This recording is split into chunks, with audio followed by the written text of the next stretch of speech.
Hello, everyone, and welcome to another episode of Let's Talk HR. We are up to episode number 2. If you are keeping score, as always, I'm your host, Rick Jenkins, and I am certainly glad that you found us. Quarterly episodes of Let's Talk HR are produced in conjunction with our friends at HTI, or Human Technologies Incorporated, and with Greenville SHRM, the Greenville Society of Human Resource Management. Now, HTI, they are an industrial staffing firm and a professional recruiting firm, and they offer a wide variety of workforce solutions to companies throughout the southeastern United States. Herb Duda, the CEO and founder of HTI, as well as his vice president of workforce strategies, Ashley Brooks, they're going to join us here in just a minute. But before we get to those folks, I'm now joined by Courtney Goforth. Courtney is the president at GSHRM. Courtney, welcome. Thank you. Happy to be here. Let's get right to it. Now, SHRM, Society of Human Resource Management, right? Correct. Now, they are a professional organization that provides resources, network opportunities, education, certifications, all kinds of stuff for HR executives. And they do it globally, really, as I understand it. Mm-hmm. And there are chapters, of course, throughout the country, and you run GSHRM, or the Greenville chapter. Do I have that right? Yes, you've got that right. Okay. So we've got SHRM, or SHRM National, as many of us will call it, yes. That is open to anyone, really, that has an interest in HR and wants to be a part of SHRM. So you do not need to be an executive. You could be entry-level HR all the way through. They've got something for everybody, as does our local chapters, which I'm a president of our Greenville SHRM local chapter. Right. And as president, it doesn't mean you work at a SHRM office, because you have a day job. I do. Tell us about that real quick. Yeah, my day job, I'm an HR partner with GE Vernova here in Greenville, South Carolina, and my volunteer job is president of Greenville SHRM. Exactly. So you stay extremely busy, I'm sure. How many chapters, SHRM chapters, are in South Carolina? So we have 14 chapters. Okay. I double-checked myself this morning, counted them up. So we have 14 chapters just in South Carolina, so I can pretty much guarantee anywhere in the state, you're within a pretty good vicinity of a local chapter, and would really, really encourage anyone in the profession to look at joining a local chapter in addition to being a SHRM National member. Of course. Now, what I am familiar with SHRM is that you all provide training and certification for HR executives. HR execs have to have X amount of hours of training over X amount of time, and they get a lot of that from you, correct? Yeah, so many of us have certifications, HR certifications, which you need continuing education credits to maintain, like many other professions. Many of us have SHRM certifications, so SHRM offers a couple different ones, particularly their certified professional or senior certified professional, in addition to some other more specialty ones. Other than providing the certification and the training necessary to get it, what are benefits of being involved with SHRM? Yeah, so I mean, professional development, obviously a huge one that we've just been talking to, whether you have a certification or you just want to come for that experience and that topic. That's number one for sure. I'd say a close second, though, is really networking, and really that opportunity to build a local network of HR professionals wherever you are. HR can be a challenging profession, as I think you're experiencing it in these conversations. It can be stressful. Sometimes maybe you're the only one, or you're the only one in your state or your location, and these local chapters are really a great way to build your network and have those phone a friends when you just need to run something by somebody, or maybe you actually really need like a true partnership, or you're looking for a vendor or something like that. And that can all come with being a member of a chapter and just really growing those relationships and having that group to call on. Right.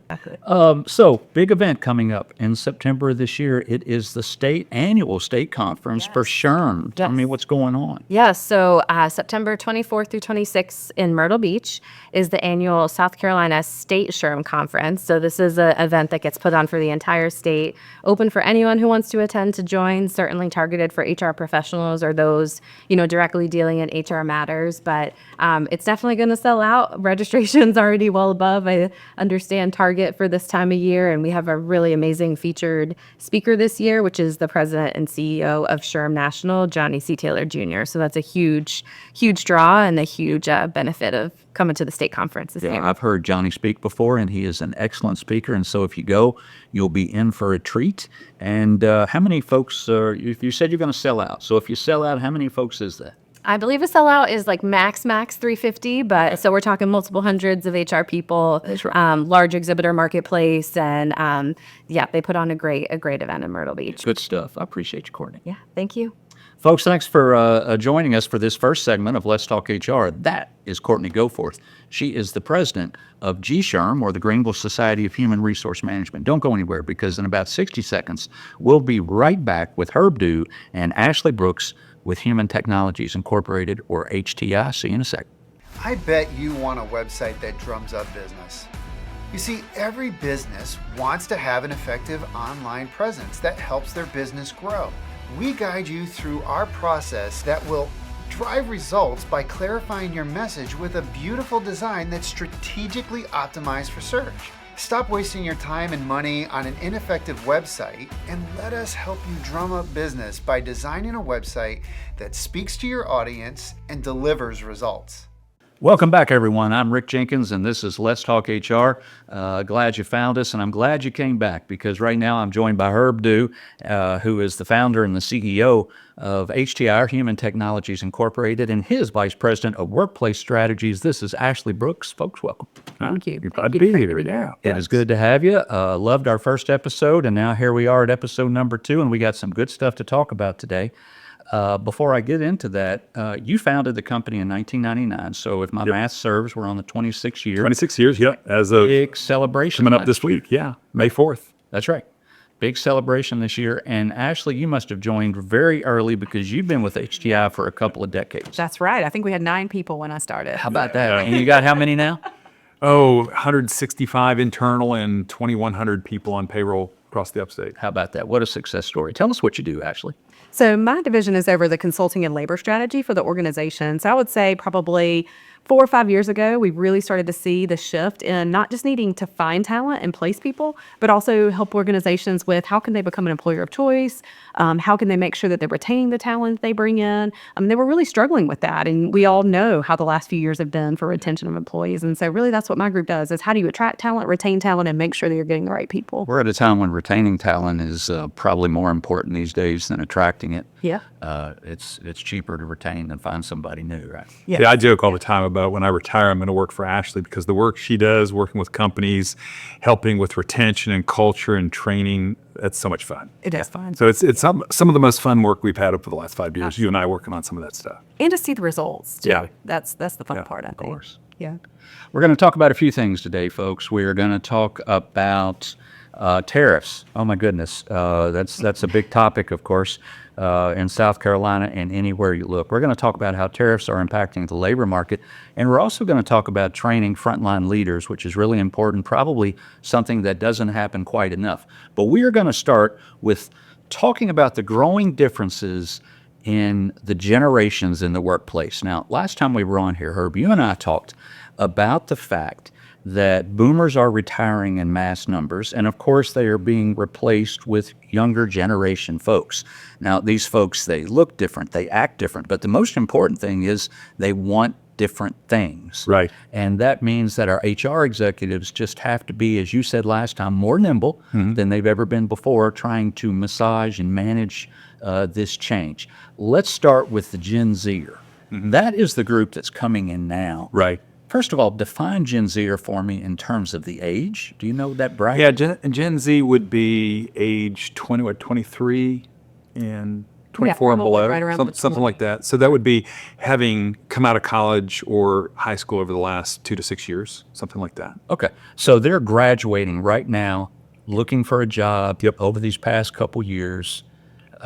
Tell me what they look like. The average Gen Zer is probably going to work 13 or 14 jobs in their 4-year career, right? So they're gonna not be afraid to move. They're gonna want development. It's going to be a very important thing. They're going to be less money conscious than some of the other generations. They're not going to be afraid to step into having a voice quickly. So they're not going to wait 2 years before they can be heard. So they're going to not be afraid really quickly to share their opinions on things. They're generally going to be a little more conscious of the environment, generally a little more conscious of the community involvement of an organization. So they're just probably tied more to the community than some other generations. So yeah. So I think as HR professionals, we just have to be aware of how they're coming in and what they're looking for. They're also going to have less work experience entering the workforce than most other generations. That's right. Yeah. If I remember right, you gave a statistic last time that blew me away that people coming out of college today, like more than half of them have never even had a job. 54% have never held a regular job. Isn't that crazy? Yep. So they're coming in pretty idealistic. Right. So those Gen Zers are coming out with a view of work that has in many cases not been developed because they've been in a regular job with a boss and coworkers. That's right. Yeah. Ashley, you say that you work with attracting and retaining. Yes. What is it that attracts these new young people? So really, what I say is the millennials are really about purpose and the Gen Zers are really about pathway. And so when they come in, they want to know what their path looks like. They want to know what's my process for promotion? How can I drive my own development? How can I get training or gain new skill sets? It's not even just about promotion. It's more of how do I get more skills? How do I become better at what I do? I also heard you say last time that youngsters today aren't necessarily looking to have kids. And I forget what percent. So it's almost 45% of 25 to 35 say they'll never have children. Right. So it means that they're going to be working partners probably and not have the same demands as sort of the traditional older generations where they were balancing a family and trying to keep maybe a spouse at home for a period of time. So you're going to have more disposable income. They're going to want to travel more. That means they're going to want more vacation. They're going to want to do their own thing, which leads me to this. So they have the same kind of work ethic that we did when we were coming out as a boomer when, things are just different. That's a good question. I get asked that, by the way, a lot. Do you? A lot. Here's what I would say. I think they do, but I think it shows up differently than what we're used to. I mean, I grew up, I'm a 64, so I'm a boomer, late boomer. And I grew up, I was taught my first year working at my first employer that you didn't leave until your boss left, right? That's sort of mentality of just staying late. So you would work, 55 hours a week was sort of like a badge of honor that you would take. And this generation now, they'll do all the work that you ask them to do, but they're just not going to sit around and wait for more work to be given to them. They're going to leave at 5 if they're able to leave at 5. But I haven't seen really a difference in sort of output. I guess I would say. So I think the way it shows up to somebody like myself, if we're not sort of aware, is that they're not working as long hours when they're younger. But I don't think that denotes work ethic. I just think that the way we worked, we sort of blindly worked long hours because that was what was expected. Moving on, let's talk about training for frontline leaders. If there is any group that seems to me that needs constant training, it is the folks that are on the front line and managing that group of people. And I think, and as I look at it logically, it's probably because those supervisors are as responsible as any for the retention of the employees that they manage. Ashley, what do you think? Yeah, 100%. The leader that is leading your people is the person that's critical to the linchpin of being able to retain them. That's what they experience all day, every day. And so what we see a lot is people will promote someone because they're a good employee. They're a good worker, they're good at production, those kind of things. But then they put them in a leadership role and give them no foundation of how to lead people. And so certainly they are the ones who are critical to your retention strategy. I think when we begin to think somebody could move into leadership, we should start investing in them before they move into that first leadership position. So I would take it back 6 months. So we see that Rick, we should move him into our first tier of leadership. As a company, we should begin investing in you because we already see the qualities and we begin to teach you the qualities that we want to see in you as a leader, which is different than you being a key player. So that I'm ready when I get there. Exactly. The same way you learn any other skill, right? If you learn a skill, you learn it from ground up. That's and a lot of times we let them go all the way up and then we say, oh, we need to train them. So it's the opposite. And go back to the point we made here a little earlier with Gen Zers, most of them, or a good proportion of them come out, have never worked in a traditional work environment. So there's even more demand on that first line supervisor, or first manager that they have or supervisor that they have, because that person may have not worked in a work environment. So they need more development. They need to know how to work with coworkers. They need to know how to take criticism without feeling deflated.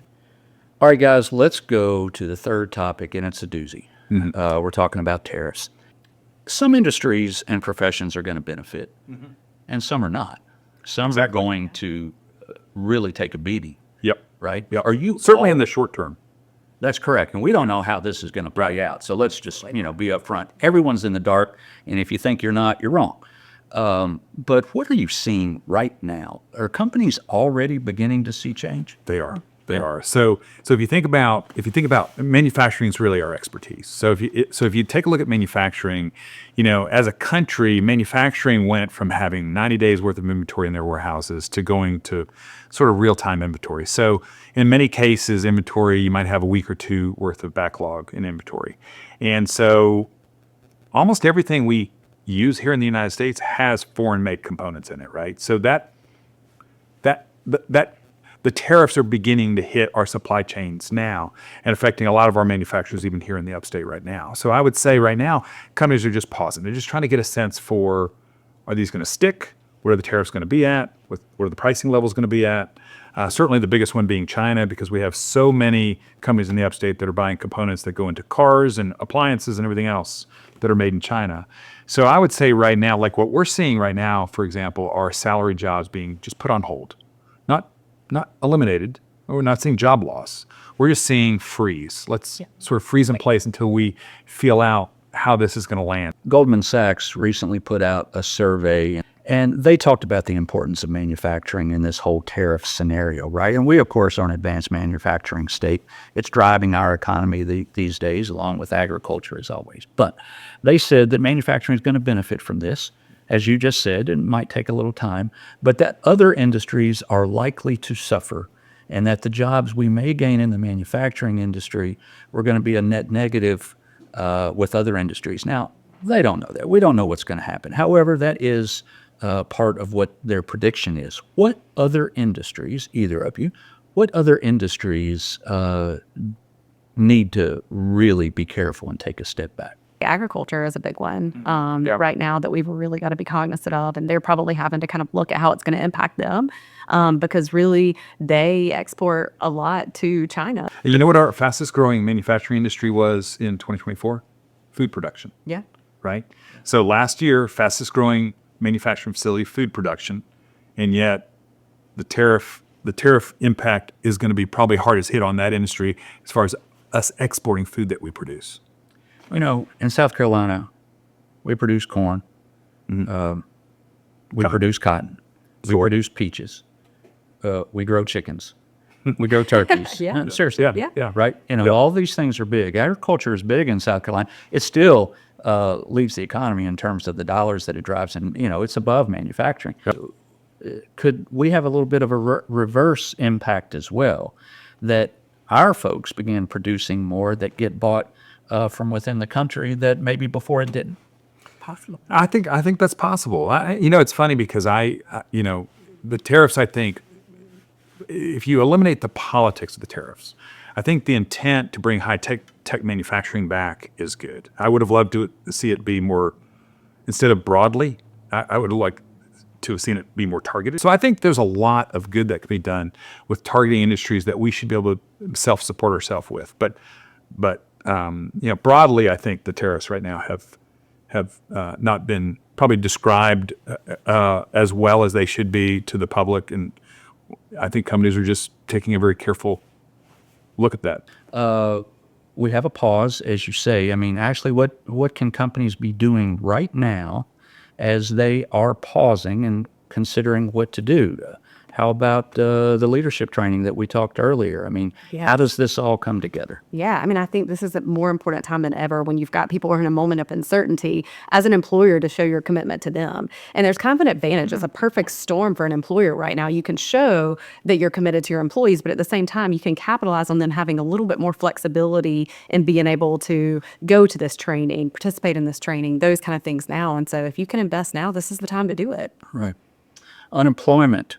5 years ago, in March of 2020, when COVID hit, right? March of 2020. A couple months before that, we had the lowest unemployment rate we've ever had. It was minuscule. It was probably the best in the country, if not one of the top 2 or 3. Right. Now, all of a sudden, we're reversed. It's gotten a little better over the last couple months. We're at 4.1 last I saw. We'd gotten up to 4.5, which was almost the worst in the country. Our fifth worst. There you go. Yep. And now we're about in the middle of the pack somewhere. Yep. How will tariffs, Herb, potentially impact the unemployment rate? Anybody's guess. I understand. That's the I think I'm concerned that in the short term we're going to see unemployment go up, potentially a decent amount. Just because I think what's going to happen in this, I teach this to some of my employees. A recession is 1 out of 10 people buying. If 10 people were going to buy cars, 9 people buying cars, meaning one person not buying a car, that's recessionary. One person not buying a refrigerator out of 10 is recessionary. So a 10% reduction in people buying. And right now, people are so concerned about the news and tariffs and looking at their 401ks and everything else that people just say, you know what, I'm not going to buy something. I'm not going to buy the lawnmower I need. I'm not going to buy the refrigerator. I'm not going to go out and buy the dress or the sport jacket or the shoes or whatever it happens to be. That's what causes us to have a slowdown. And so confidence right now feels, like we noticed. We watch job postings. The amount of people that are not posting for jobs right now, like we post a job, they're just wanting to stay put. They want to be careful. They don't want to make a job change right now because they're afraid of being the last person hired in and the first person let go if they switch jobs. So I think there's an uncertainty that you're seeing with employers be careful, with employees not posting on jobs as much as they normally would.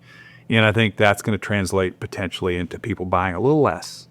So 10% less is a recession. Yeah. And so manufacturing jobs aren't going to be here in the next 6 months. It takes them a while to get here. Right. So if we see a benefit here in the state, it'll be 2 years down the road. All right, guys, I'm going to get you out of here on this. I want to talk just for a minute about one of my favorite topics, and that's artificial intelligence. On our last episode, I had Andy Kurtz here. Andy is the founder and the CEO at Copus. Interestingly enough, Herb, he founded his company, I think the same year you founded it. And he has experienced much of the type of growth you have, two wonderful success stories. But anyway, we were talking about artificial intelligence. He is an expert.